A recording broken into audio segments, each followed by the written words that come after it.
우리 없으면 넌 외롭게 죽을 거야. 67세 이복자 씨는 40년을 함께한 친구에게서 이 말을 들었습니다. 미자야, 미안해. 우리 모임이 이제는 나에게 부담스러워. 그 순간 40년 우정이 무너졌습니다. 대체 무슨 일이 있었길래 67세 여성은 평생 친구들을 모두 정리했을까요? 그리고 1년 후 그녀는 후회했을까요? 오후 2시 이복자는 다시 그 카페 앞에 섰습니다. 유리문 너머로 익숙한 풍경이 펼쳐지는데 창가 네 번째 테이블에 이미 세 사람이 앉아 있었습니다. 김미자, 박순옥, 정경숙. 40년을 함께해온 친구들이었습니다. 복자가 자리에 앉자마자 미자의 목소리가 흘러나왔습니다. 아이고, 복자야. 우리 큰애 말이야. 요즘 전화도 안 하고 문자만 달랑 보내더라고. 명절도 아닌데 뭐하러 오냐는 식이야. 복자는 고개를 끄덕이며 아메리카노 한 모금을 마셨습니다. 카페 음악이 흐르고 창밖으로 봄볕이 쏟아지는데도 이 테이블만은 늘 같은 계절에 머물러 있는 것 같았습니다. 나도 그래. 순옥이 한숨을 내쉬며 말을 받았습니다. 며느리가 아이 봐달라고 맡기고는 저녁 늦게야 데리러 와. 내 허리가 얼마나 아픈데. 손주가 예쁘긴 한데 솔직히 말하면 이제 좀 힘들어. 경숙은 컵을 내려놓으며 더 깊은 한숨을 쏟아냈습니다.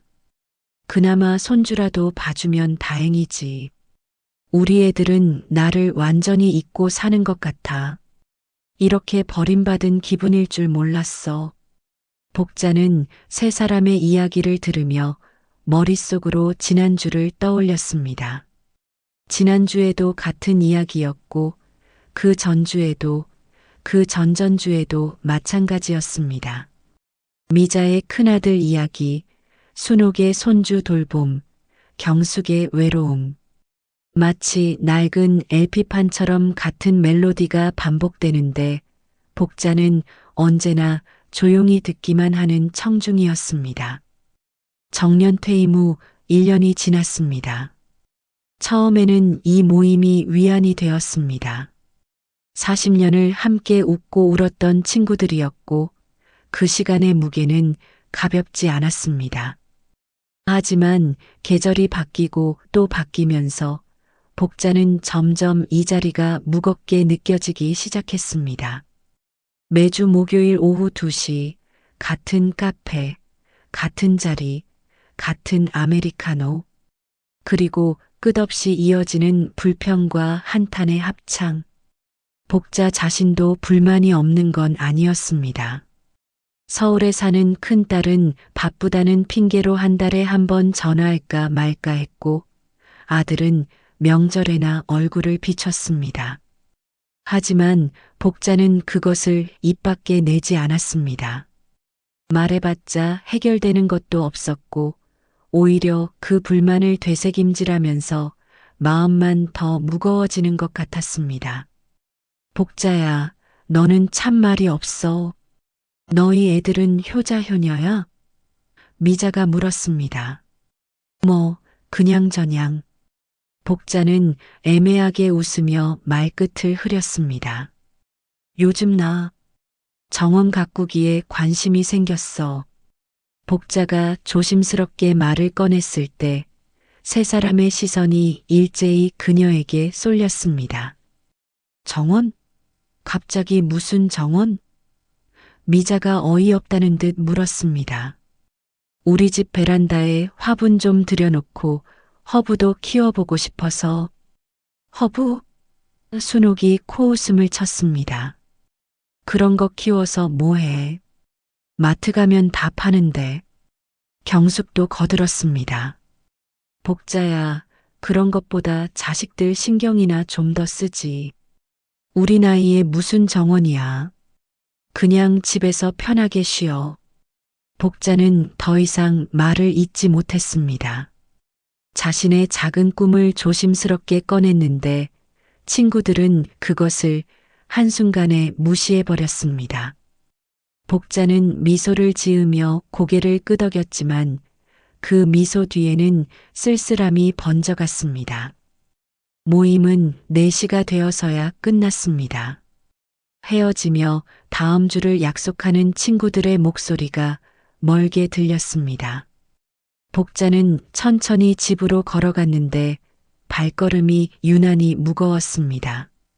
집에 도착한 복자는 남편 철우가 소파에서 신문을 보고 있는 모습을 보았습니다. 모임 다녀왔어? 응. 친구들은 다 잘 있고? 그렇지 뭐. 복자는 더 이상 말하지 않고 방으로 들어갔습니다. 다음 주 목요일 복자는 처음으로 모임에 나가지 않았습니다. 미안해, 미자야. 오늘 몸이 좀 안 좋아서 쉬어야 할 것 같아. 전화기 너머로 미자의 목소리가 흘러나왔습니다. 어머, 어디 아파? 그럼 푹 쉬고. 다음 주에는 꼭 나와야 해.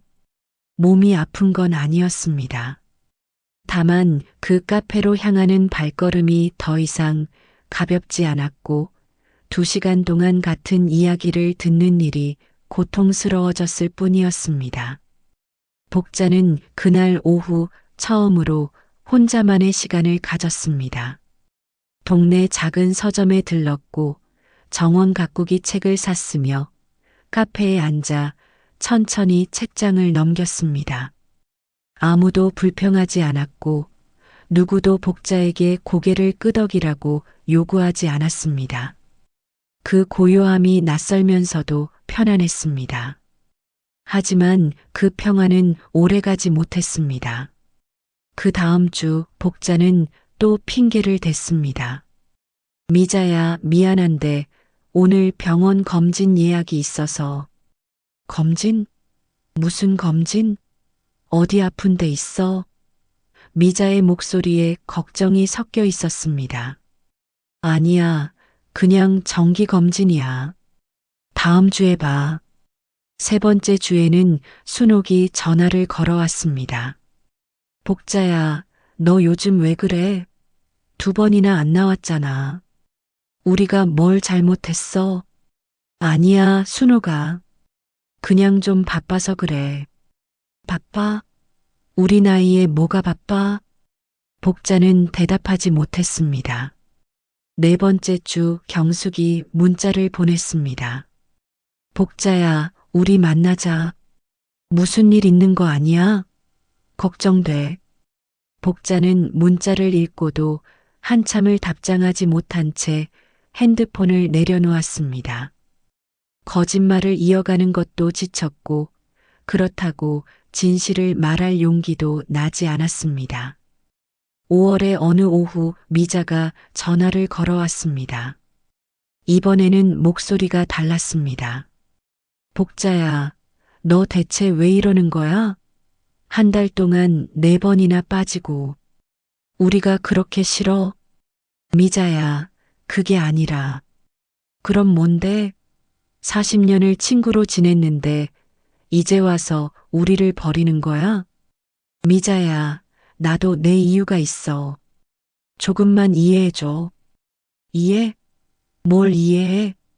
우리 없으면 넌 외롭게 죽을 거야. 나이 들어서 친구가 얼마나 소중한데. 그 말은 복자의 가슴에 비수처럼 꽂혔습니다. 미자는 화가 나서 한 말이었겠지만 복자에게는 협박처럼 들렸습니다. 친구가 없으면 외롭게 죽는다니. 그렇다면 지금의 이 관계는 진정한 우정일까? 아니면 외로움을 피하기 위한 의무일까?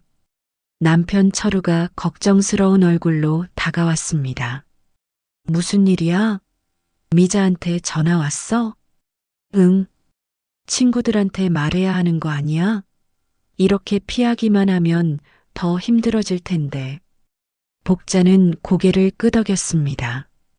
철우의 말이 맞았습니다. 하지만 40년 우정을 끝낸다는 말을 입 밖에 내는 것은 생각보다 훨씬 어려운 일이었습니다. 그로부터 사흘 후 초인종이 울렸습니다. 현관문을 열자 미자가 서 있었습니다. 너 우리 피하는 거지? 복자는 한참을 말없이 서 있다가 천천히 고개를 끄덕였습니다. 들어와, 미자야. 거실 소파에 마주 앉았을 때 복자는 찻잔을 내밀었지만 미자는 받지 않았습니다. 왜? 우리가 뭘 잘못했는데? 잘못한 건 없어, 미자야. 그럼 왜 이러는 거야? 40년을 친구로 지냈잖아. 복자는 깊게 숨을 들이쉬었습니다. 마음속으로 수만 가지 변명이 떠올랐습니다. 몸이 안 좋다고, 요즘 우울해서 사람 만나기 싫다고, 시간이 지나면 다시 나가겠다고. 하지만 그 모든 거짓말을 삼키고 복자는 진실을 말하기로 결심했습니다. 미자야, 미안해. 우리 모임이 이제는 나에게 부담스러워. 부담스럽다고? 미자의 목소리가 떨렸습니다. 40년 우정이 부담스럽다고? 그게 아니라 매주 만나서 같은 이야기만 반복하는 게 힘들어졌어. 자식들 불평, 손주 돌보느라 힘들다는 이야기, 외롭다는 하소연. 나도 그런 게 없는 건 아니지만 우리가 만날 때마다 그 이야기만 하는 게 이제는 견디기 힘들어. 그럼 우린 뭐야? 그냥 늙은이들의 수다 모임이었어? 아니야, 미자야. 우리 우정이 소중하지 않다는 게 아니야. 다만 나도 내 삶을 살고 싶어. 정원도 가꾸고 새로운 것도 배우고 나를 위한 시간도 갖고 싶어. 그런데 모임에 나가면 내 이야기는 한 번도 할 수 없잖아. 내가 뭘 하고 싶은지, 뭘 배우고 싶은지 그런 건 중요하지 않은 것처럼 느껴져. 우리가 내 이야기를 안 들어줬어? 들어주지 않았다기보다는 관심이 없었어. 내가 정원 가꾸기에 관심 있다고 했을 때 너희들은 그런 것보다 자식들 신경이나 쓰지라고 했잖아. 그 말이 얼마나 아팠는지 알아?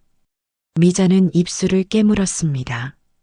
그래도 40년인데 40년이라는 시간이 우리를 묶어둘 수는 없어, 미자야. 나도 이제 67살이야. 앞으로 얼마나 살지 모르지만 남은 시간만큼은 내가 원하는 대로 살고 싶어. 매주 목요일 오후 2시에 카페에 앉아서 같은 불평을 듣는 게 아니라 내가 하고 싶은 걸 하면서 살고 싶어. 복자의 목소리는 떨렸지만 단호했습니다. 미자는 한참을 복자를 바라보았습니다. 알았어.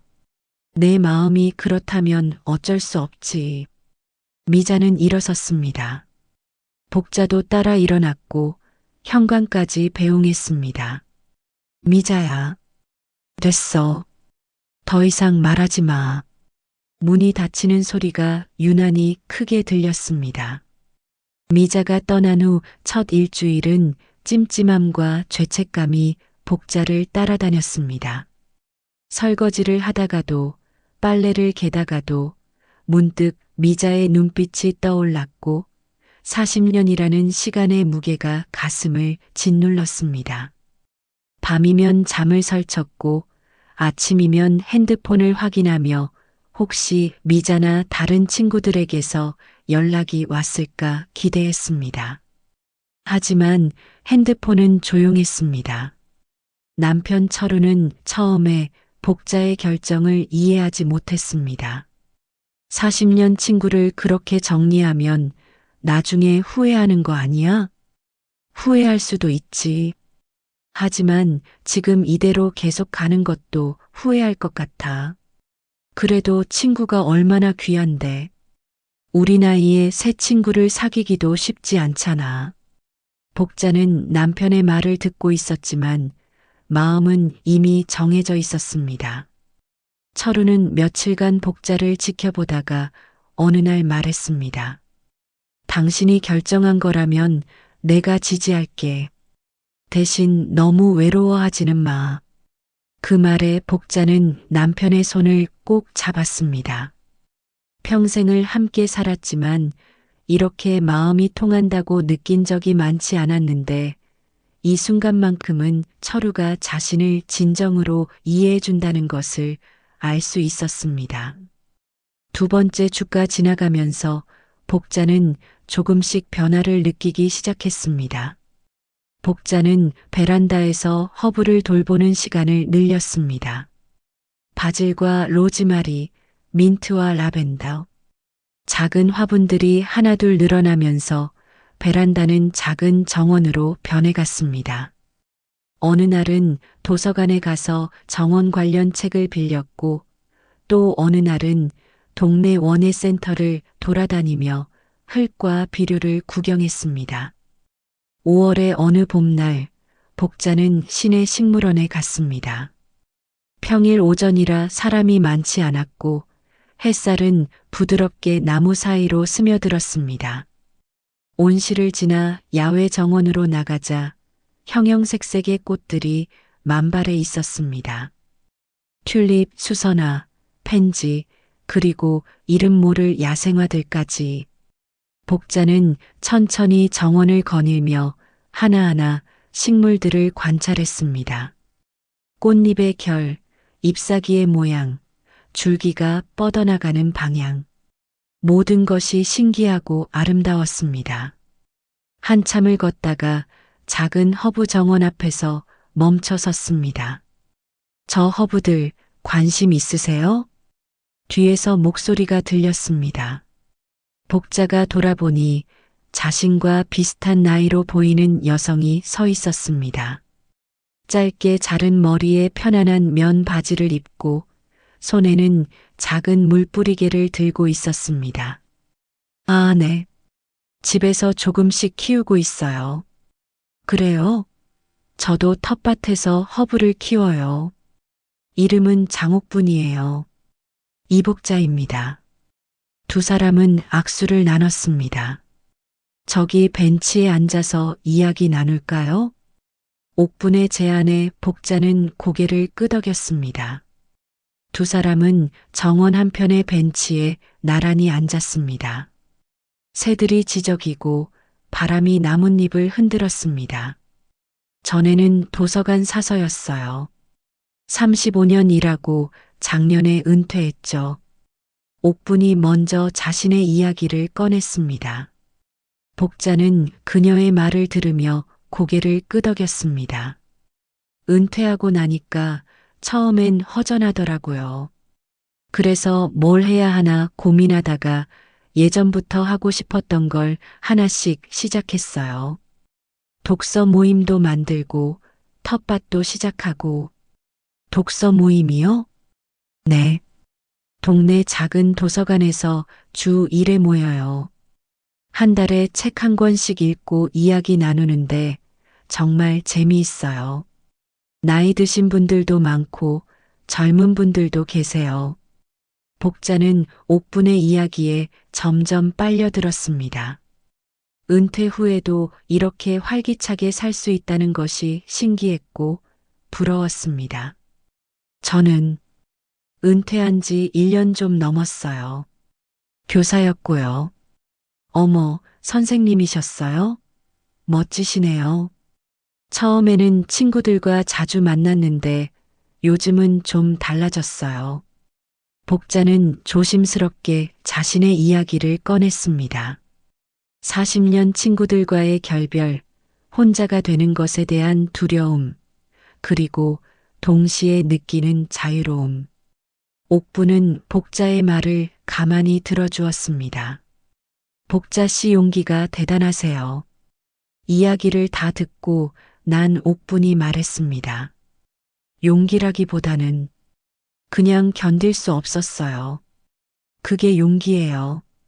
익숙한 것을 떠나는 게 얼마나 어려운데요. 나이가 들수록 새로운 것을 배우는 게 중요해요. 그래야 뇌도 건강하고 마음도 건강해지거든요. 옥분의 말은 복잡하지 않았지만 진심이 느껴졌습니다. 저희 독서 모임에 한번 오실래요? 이번 달에는 나무라는 책을 읽고 있어요. 내일 모임이 있는데 부담 없이 구경만 오셔도 돼요. 제가 가도 될까요? 물론이죠. 새로운 분들 항상 환영해요. 복자는 잠시 망설이다가 고개를 끄덕였습니다. 새로운 사람들을 만나는 것이 두렵기도 했지만 동시에 설레기도 했습니다. 두 사람은 1시간 넘게 이야기를 나눴습니다. 허브 키우는 방법, 좋아하는 책, 은퇴 후의 삶. 대화가 자연스럽게 흘렀고 침묵마저도 불편하지 않았습니다. 옥부는 자신의 작은 정원에 복자를 초대했고 복자는 기꺼이 수락했습니다. 식물원을 나서며 복자는 가슴속에서 뭔가 따뜻한 것이 피어오르는 걸 느꼈습니다. 희망이라고 부르기에는 조심스러웠지만 분명 긍정적인 감정이었습니다. 혼자가 되는 것이 외로움으로 끝나는 게 아니라 새로운 시작이 될 수도 있다는 것을. 옥분의 독서 모임에 처음 참석한 날, 복자는 작은 도서관 회의실 문 앞에서 한참을 망설였습니다. 40년 친구들과의 모임 외에 다른 사람들과 어울려 본 적이 거의 없었기에 낯선 사람들 앞에 선다는 것이 두려웠습니다. 복자 씨 오셨네요. 옥분이 문을 열고 환하게 웃으며 복자를 맞이했습니다. 방 안에는 6명의 사람들이 둥그렇게 앉아 있었습니다. 60대부터 40대로 보이는 사람들까지 나이도 다양했습니다. 여러분, 새로운 분을 소개할게요. 이복자 선생님이세요. 전에 교사셨대요. 사람들이 따뜻하게 박수를 쳤고 복자는 어색하게 고개를 숙였습니다. 자리에 앉자 옆 사람이 따뜻한 차를 건네주었습니다. 그날의 모임은 복자가 예상했던 것과 완전히 달랐습니다. 책 이야기로 시작했지만 대화는 자연스럽게 삶의 이야기로 흘러갔습니다. 누군가는 주인공의 선택에 대해 자신의 경험을 이야기했고 다른 누군가는 책 속 문장이 자신의 상황과 비슷해서 울컥했다고 말했습니다.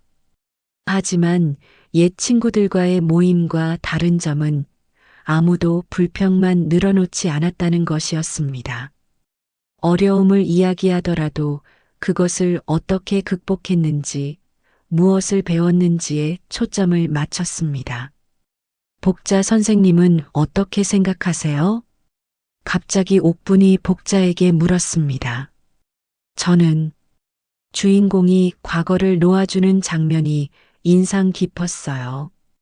익숙한 것을 떠나는 게 얼마나 어려운지 요즘 많이 느끼거든요. 복자의 말에 사람들이 고개를 끄덕였고 한 여성이 말했습니다. 맞아요. 저도 몇 년 전에 오래된 직장을 떠날 때 그랬어요.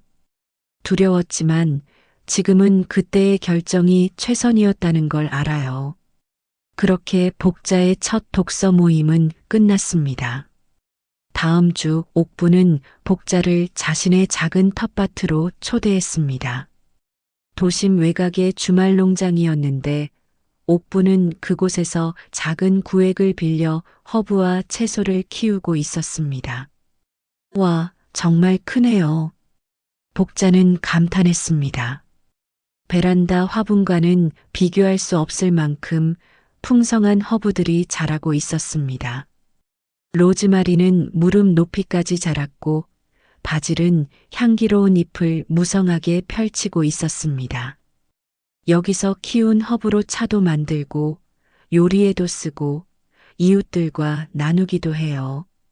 땅을 만지는 일이 참 좋아요. 마음이 차분해지거든요. 두 사람은 오후 내내 텃밭에서 시간을 보냈습니다. 옥분이 허브를 키우는 방법을 알려주었고 복자는 흙을 만지며 오랜만에 마음이 편안해지는 걸 느꼈습니다. 손에 흙이 묻고 햇볕에 얼굴이 달아오르고 땀이 났지만 그 모든 것이 기분 좋았습니다. 복자 씨, 다음 달부터 제가 문화센터에서 수채화 강좌를 시작하는데 같이 들으실래요? 저는 그림을 한 번도 그려본 적이 없는데 배우는 거예요. 우리 나이에 새로운 거 배우는 게 얼마나 재미있는데요. 복자는 잠시 망설이다가 고개를 끄덕였습니다. 6월이 되자 복자의 일상은 완전히 달라져 있었습니다. 화요일은 수채화 강좌, 목요일은 독서 모임, 토요일은 옥분과 함께 텃밭 돌보기. 빈틈없이 채워진 일정이었지만 피곤하지 않았습니다. 오히려 매일이 기대되었고 아침에 눈을 뜨는 것이 즐거웠습니다. 수채화 강좌에서 복자는 서툴렀지만 열심히 했습니다. 처음 그린 그림은 형편없었지만 선생님은 격려해 주었고 같은 반 사람들도 응원해 주었습니다. 몇 주가 지나자 조금씩 나아지기 시작했습니다.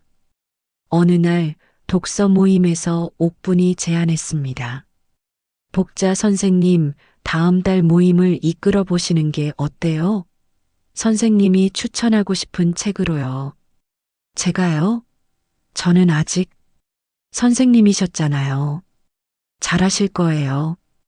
복자는 망설였지만 결국 수락했습니다. 집에 돌아와 서재를 뒤지며 예전에 읽었던 책들을 꺼냈습니다. 그러다 한 권의 책이 손에 잡혔습니다. 늦깎이 정원사라는 제목의 책이었는데 60대에 정원 가꾸기를 시작한 한 여성의 이야기였습니다. 복자는 그 책을 다시 읽으며 눈물을 흘렸습니다.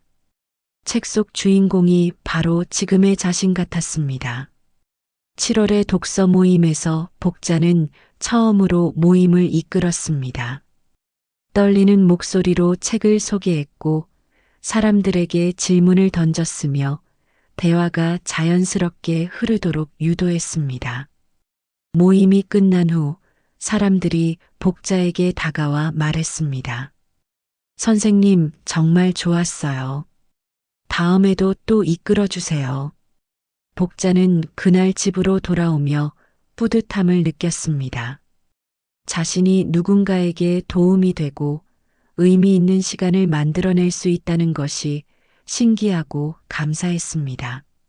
한편 옛 친구들은 복자가 없는 자리에서 그녀에 대한 이야기를 나누고 있었습니다. 미자는 복자를 용서하지 못했고 순옥과 경숙도 배신감을 느꼈습니다. 40년을 함께 했는데 이렇게 버리고 가다니. 우리가 뭘 잘못했는지 모르겠어. 나중에 외롭고 힘들 때 후회할 거야. 어느 날 미자는 우연히 지역 신문을 보다가 작은 기사를 발견했습니다. 주민과 함께하는 독서 토론의 밤이라는 제목의 기사였는데 사진 속에 복자가 있었습니다. 환하게 웃으며 사람들과 이야기를 나누는 복자의 모습은 미자가 알던 복자와 달랐습니다. 더 밝아 보였고 더 생기가 넘쳤으며 무엇보다 행복해 보였습니다. 복자가 자신들을 떠나 불행해질 거라고 생각했는데 오히려 더 잘 지내고 있다는 사실이 충격이었습니다. 동시에 묘한 감정이 밀려왔습니다.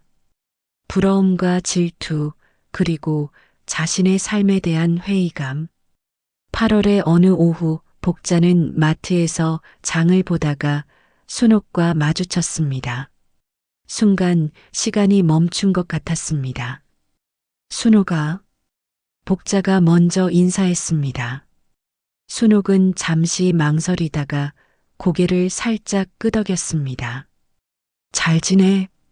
응. 나는 잘 지내. 요즘 바빠서 정신이 없어. 복자는 밝게 웃으며 말했습니다. 순옥은 복자를 찬찬히 바라보았습니다. 그래, 잘 지내. 순옥은 짧게 대답하고 카트를 밀어 지나갔습니다. 복자는 순옥의 뒷모습을 바라보며 가슴 한편이 시렸습니다. 과거의 우정이 완전히 끝났음을 실감하는 순간이었습니다. 1년이 흘렀습니다. 복자가 옛 친구들과 결별한 지 정확히 1년 하고도 2달이 지난 가을이었습니다. 문화센터 작은 전시실에서 허브와 함께하는 삶 전시회가 열렸습니다. 복자와 옥분, 그리고 독서 모임 사람들이 함께 준비한 행사였습니다. 전시실 한편에는 복자가 직접 키운 허브들이 화분에 담겨 있었고, 다른 편에는 허브로 만든 포풀이, 허브차, 그리고 허브 오일이 작은 병에 담겨 진열되어 있었습니다. 벽면에는 복자가 그린 수채화들이 걸려 있었습니다.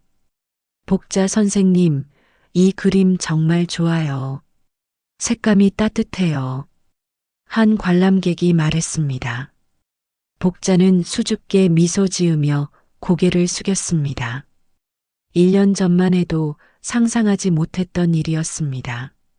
자신이 그린 그림이 전시되고 자신이 키운 허브로 제품을 만들고 사람들 앞에서 당당히 설명할 수 있게 되리라는 것을. 어머니, 정말 대단하세요. 딸 은주가 서울에서 내려와 행사장을 둘러보며 말했습니다. 은주는 놀라워하면서도 기뻐했습니다. 엄마가 이렇게 활기차신 모습 처음 봐요. 친구분들은 안 오셨어요? 친구들, 요즘 만나지 않아. 왜요? 40년 넘게 친하셨잖아요. 우리가 맞지 않았던 것 같아. 서로 다른 길을 가게 됐지. 오후 3시 허브차 시음회가 시작되었습니다. 복자와 옥분이 직접 만든 라벤더 차, 페퍼민트 차, 그리고 레몬밤 차를 사람들에게 대접했습니다. 시음회가 한창 진행되고 있을 때 전시실 문이 열리며 누군가 들어왔습니다. 미자였습니다. 복자는 차 잔을 들고 있던 손이 멈췄습니다. 1년 만에 보는 미자의 얼굴은 조금 야위어 보였고 머리에는 흰머리가 더 늘어난 것 같았습니다. 미자야, 왔구나. 응. 미자는 짧게 대답하고 전시실을 둘러보았습니다. 복자의 그림들, 화분들, 그리고 사람들과 웃으며 이야기하는 복자의 모습을.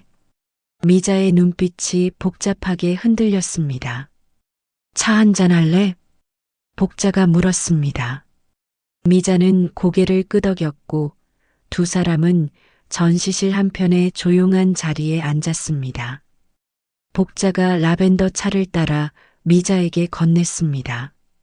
내가 키운 거야? 응. 옥분이랑 같이. 옥분이? 내 친구. 1년 전에 알게 됐어. 맛있네. 고마워. 신문에서 봤어. 내가 독서 모임 이끈다고. 응. 한 달에 한 번씩. 그림도 그리고. 수채화 배우고 있어. 아직 서툴지만. 미자는 벽에 걸린 복자의 그림을 다시 바라보았습니다. 내가 정말 행복해 보여서 나도 조금은 부럽다. 미자야. 1년 동안 화났어. 내가 우릴 버렸다고 생각했어. 40년을 함께 했는데 어떻게 그럴 수 있냐고. 매주 모임에서 내 빈자리를 보면서 분했어. 그런데 신문에서 내 사진을 보는 순간 깨달았어. 내가 우릴 버린 게 아니라 내 삶을 찾아간 거였구나. 우리가 너를 놓아주지 못했던 거야. 복자의 눈에도 눈물이 맺혔습니다. 미안해, 미자야. 그때 더 잘 설명했어야 했는데. 아니야. 나도 미안해. 내 이야기를 들어주지 않았잖아. 내가 정원 가꾸기 하고 싶다고 했을 때 무시했어. 우리는 서로의 불행만 나누고 있었던 것 같아. 미자는 찻잔을 내려놓고 복자의 손을 잡았습니다. 나도 변해야겠다는 생각을 했어. 매일 자식들 불평만 하고 손주 돌보느라 힘들다고만 하고 그게 내 전부인 것처럼 살았어. 하지만 너를 보면서 생각했어. 나도 뭔가 해야겠다고. 정말? 응. 순옥이랑 경숙이도 비슷한 생각을 하는 것 같더라. 우리 모임도 조금씩 바뀌고 있어. 요즘은 불평만 하는 게 아니라 우리가 하고 싶은 것도 이야기해. 경숙이는 수영을 배우기 시작했어. 미자야, 정말 기쁘다. 너 덕분이야. 내가 먼저 용기를 냈으니까. 두 사람은 한참을 손을 맞잡고 있었습니다. 과거의 상처가 완전히 사라진 것은 아니었지만 서로를 이해하려는 마음이 그 상처를 부드럽게 감싸주었습니다. 우리 다시 매주 만날 수는 없을 것 같아. 복자가 조심스럽게 말했습니다. 알아. 나도 그건 원하지 않아. 매주 의무적으로 만나는 게 아니라 진짜 보고 싶을 때 만나면 되잖아. 그래. 그리고 각자의 삶을 응원해 주는 거지. 맞아. 내가 뭘 하는지 궁금해하고 응원해 주고. 미자는 일어서며 전시실을 다시 둘러보았습니다. 복자야, 오늘 정말 멋진 행사야. 다음에 또 이런 거 하면 꼭 알려줘. 순옥이랑 경숙이도 데려올게. 그럴게. 미자가 나가려고 할 때 복자가 작은 주머니를 건넸습니다. 라벤더 포플이야. 집에 두면 향기가 좋아. 미자는 주머니를 받아들고 은은한 향을 맡았습니다. 복자가 직접 만든 것이었습니다. 복자의 손길과 정성이 그 작은 주머니에 담겨 있었습니다. 고마워. 미자가 나간 후 옥분이 복자에게 다가왔습니다. 아까 그분이 40년 친구분이시죠? 응. 미자야. 오랜만에 만났어. 좋은 대화 나누신 것 같아 보여요. 응. 끝이 아니라 새로운 시작이었어. 복자는 창밖을 바라보았습니다. 가을 햇살이 따스하게 내리쏘고 있었고 가로수 은행나무 잎이 노랗게 물들어 있었습니다. 은빛으로 물든 나무처럼 세월이 깊을수록 더욱 아름다운 빛을 낼 수 있다는 것을 68세의 이 복자는 마침내 깨달았습니다. 그날 저녁 집으로 돌아온 복자는 베란다에 섰습니다. 1년 전 몇 개의 작은 화분으로 시작했던 정원이 이제는 베란다 가득 허브와 꽃들로 채워져 있었습니다. 남편 철우가 뒤에서 복자를 껴안았습니다. 오늘 행사 정말 좋았어. 당신 얼굴이 참 밝더라고. 그렇지? 나도 행복했어. 미자도 왔었다며? 응. 우리 좋은 대화 나눴어. 앞으로는 서로 다른 길을 가지만 응원하기로 했어. 철우는 복자의 어깨에 턱을 올리며 말했습니다. 당신 대단해. 1년 전에 그 결정 내리기 쉽지 않았을 텐데. 복자는 깨달았습니다. 진정한 우정은 오랜 시간이 아니라 마음의 공명으로 이어지며 때로는 놓아주는 것이 서로를 위한 최선일 수도 있다는 것을. 그리고 나이가 들수록 새로운 것을 배우고 성장할 수 있으며 그 성장이 얼마나 아름다운 일인지를 은빛으로 물든 나무처럼 세월이 깊을수록 더욱 단단하고 아름답게 빛나는 사람이 되어가고 있었습니다. 여러분, 오늘 이야기는 어떠셨나요? 괜찮으셨다면 구독과 좋아요 꼭 눌러주세요. 오늘도 제 이야기를 끝까지 들어주셔서 고마워요. 여러분 모두 행복하세요. 그럼 다음 이야기에서 또 만나요. 안녕히 계세요.